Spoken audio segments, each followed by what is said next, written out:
Dois homens foram encontrados mortos no alto do Morro do Vintém, em Niterói, estado do Rio de Janeiro, sem nenhum sinal de violência. Mais tarde, esse ficou conhecido como um dos maiores casos da ufologia brasileira.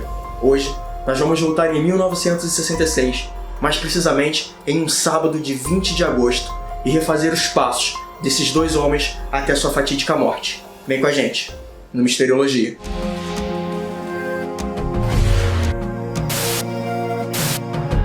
Vamos refazer os passos que Miguel José e Manuel Pereira fizeram desde que saíram de Campos, onde moravam, até sua morte em Niterói. Tudo começa em uma noite no dia 16 de agosto, onde Manuel informa para sua esposa Nelly que vai viajar até São Paulo, junto com Miguel, para comprar um carro usado e algumas peças que estão faltando no estoque da sua oficina. Então, ele embrulhou 2.300.000 cruzeiros, cerca de $1.000 na época, para levar na viagem. No dia seguinte, os radiotécnicos entraram no ônibus às 9 horas da manhã na rodoviária de Campos, com destino a Niterói, e não a São Paulo, como haviam informado as suas famílias. Eles foram acompanhados pelo seu amigo Elcio Correia até a rodoviária, e lá ele se despediu dos mesmos.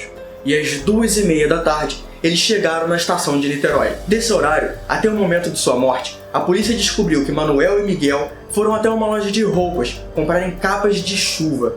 O vendedor disse que Miguel estava muito nervoso e não parava de olhar as horas, naquele dia chuvoso que estava escurecendo rapidamente. Um vigia e morador do local avistou quando Manuel e Miguel chegaram aos pés do Morro do Vintém, em um jipe, acompanhado de mais duas pessoas, essas até hoje não identificadas. O que chamou a atenção do vigia foi que os dois começaram a subir o morro a pé, e já estava muito perto de escurecer, e o tempo piorava a cada minuto. 2 dias depois, um menino, Jorge Costa Alves, estava procurando uma pipa junto com seus amigos no Morro do Vintém. Foi quando começaram a sentir um forte mau cheiro e localizaram os corpos. Jorge avisou a 2ª Delegacia de Niterói, e só no dia seguinte, na parte da manhã, que os policiais, bombeiros, curiosos e jornalistas foram até o morro para conseguir resgatar os corpos. Os corpos foram encontrados deitados, um do lado do outro, em um tipo de cama feita de folhas de pintoba, um tipo de palmeira. Eles estavam bem vestidos, de terno e com as capas de chuva que compraram.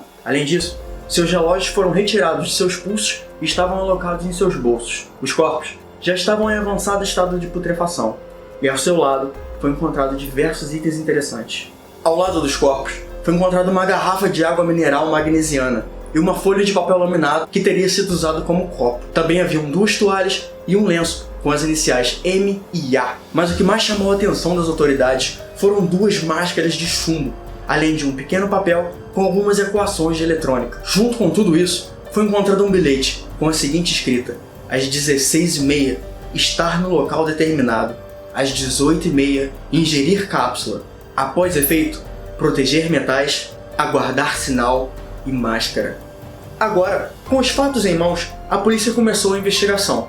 E por causa do bilhete e o sumiço de boa parte daqueles 2.300.000 cruzeiros que estavam com eles desde que saíram de Campos, levantaram a hipótese de um terceiro personagem na história. A tese de uma terceira pessoa indica que ele dirigiu o evento que Miguel e Manuel realizaram no topo do morro, mas não participou do mesmo. Fato é que os 2 radiotécnicos foram até o local determinado por livre e espontânea vontade. Dias mais tarde do descobrimento dos corpos, a polícia prendeu o amigo dos falecidos, Elcio Correia, que teria os acompanhado até a rodoviária de Campos. Mas como a polícia não encontrou provas e nada que o incriminasse, Elcio acabou sendo liberado. A autópsia do médico legista, Dr. Astor Pereira de Mello, não identificou nada como causa-morte, pois nos cadáveres não existia nenhum tipo de violência, envenenamento, distúrbios orgânicos ou qualquer tipo de contaminação por radioatividade. Após os jornais terem noticiado com estardalhaço as 2 mortes, surgiu uma nova testemunha. Essa deu depoimento à polícia de Niterói, afirmando que na noite das mortes, pouco antes das 8 horas, avistou um objeto luminoso e discoide no topo do Morro do Vintém. Segundo a testemunha, era um objeto silencioso e através dele havia um halo de luz intenso e alaranjado. Esse depoimento também foi publicado pelos jornais, e isso encorajou diversas outras pessoas a ligarem para a polícia e também darem seus depoimentos, que afirmavam ter visto no mesmo local e mesma hora o objeto luminoso. Como se pode ver, o caso estava envolto em mistérios e suposições, mas nada de concreto que pudesse levar as autoridades a finalizarem o caso. 2 anos depois, em 1969, houve uma reviravolta nos fatos, e um homem chamado Hamilton Bezani, que estava preso em uma penitenciária de alta segurança em São Paulo, disse às autoridades que tinha participado do crime dos 2 radiotécnicos. Ele afirmou que deu veneno às vítimas e roubou 6 milhões de cruzeiros. Perante esses fatos, ele foi levado a Niterói para novos depoimentos, mas caiu em diversas contradições na reconstituição dos fatos, começando pela quantia em dinheiro, a posição dos corpos e detalhes de como foram encontrados. Assim, em maio de 1969, a justiça decide arquivar o processo por falta de provas, mas esse não era o fim do caso. Em 1980, um novo mistério agitou o cenário, e o matemático e ufólogo francês Jacques Vallée, que trabalhou na NASA, veio até o Brasil exclusivamente para investigar o caso. Além dele, fotógrafos e investigadores também subiram até o Morro do Vintém, e no local onde há 14 anos atrás haviam sido encontrados os corpos, havia a silhueta dos mesmos, como se alguém tivesse demarcado os corpos. Além disso, nenhuma vegetação crescia ao redor. Era como se o solo tivesse sido calcinado. E em 1997 foi constatado que realmente o solo havia sido calcinado, o que acontece apenas em altos níveis de temperatura. Fato curioso é que Manuel e Miguel morreram na noite de quarta-feira e só foram retirados no domingo pela manhã. Ou seja, eles ficaram 4 noites e 3 dias, e quando foram encontrados, nos corpos não havia nenhum sinal de ataque de predadores, como ratos ou urubus. O que o liga definitivamente ao fenômeno UFO são os diversos depoimentos de moradores de Niterói, que afirmam ter visto um disco voador luminoso no topo do Morro do Vintém, na mesma data e hora em que os 2 radiotécnicos perderam suas vidas. O caso das máscaras de chumbo continua uma incógnita até hoje. Nem a polícia e nem o judiciário conseguiram esclarecer o que aconteceu naquela noite, e talvez nós nunca o saibamos.